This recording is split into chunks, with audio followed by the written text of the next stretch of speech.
Thanks for visiting Patient Weather today. I'm meteorologist Al Peterlin. I'd like to talk about the weather health stresses for March 26th, 2026.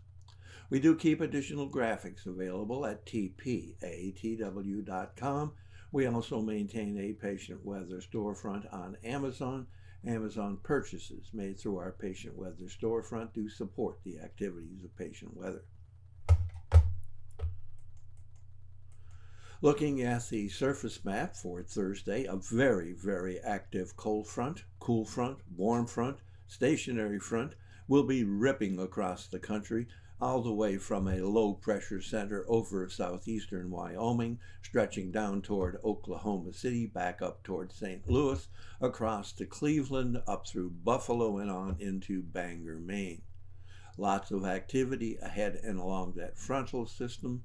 Heat still holding in the west, cold trying to move its way into the north. Looking at the vitality index for Thursday, it does look like lots of activity going on. Basically, really the northern half of the nation, all the way from the west, all the way over through the Carolinas and up and across New England. Looking at pressure change, something always extremely important for those suffering from any ailments, we have rising pressure all the way from Nevada, eastern Washington and eastern Oregon, across Idaho, Montana, Wyoming, Nebraska and the Dakotas, across Iowa and Minnesota, Wisconsin, and on into the Michigan Upper Peninsula.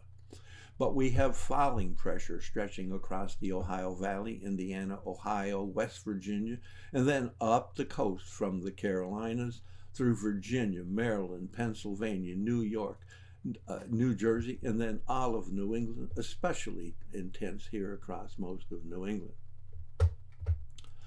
Looking at temperature change, again, lots and significant change. The extreme heat will be holding here in the southwest, so it's not a change, it's just plain hot. There will be falling temperatures here across the northern Rockies, all the way across the northern plains, and up toward the portions of the Great Lakes. Note that we have warming, rising temperatures across the Ohio Valley, up and down the eastern seaboard, all the way through Pennsylvania, and on into New England. Looking at the change in dew point temperatures, you can see that we have falling dew point temperatures really across most of the west and the northern plains toward the Great Lakes, but we have increasing dew point temperatures here along the eastern seaboard and all the way up into New England. And the vapor pressure, which is a more intense look at that, really just confirms that exact pattern. Looking at the change in oxygen availability for the country, you can see that while we have a little bit of arthritis and asthma risk right along the coastal areas of Northern California and Western Oregon, we have a migraine stress risk across Central California, picking up across Nevada, up through eastern Oregon and eastern Washington, and then all the way across the Rockies, all the way across the northern plains from Nebraska through the Dakotas, across Iowa and Minnesota, through Wisconsin and over into Michigan, and really holding across those Great Lakes areas. So that is a migraine risk across almost all of the northern third of the country, at least from the lakes over to the Pacific.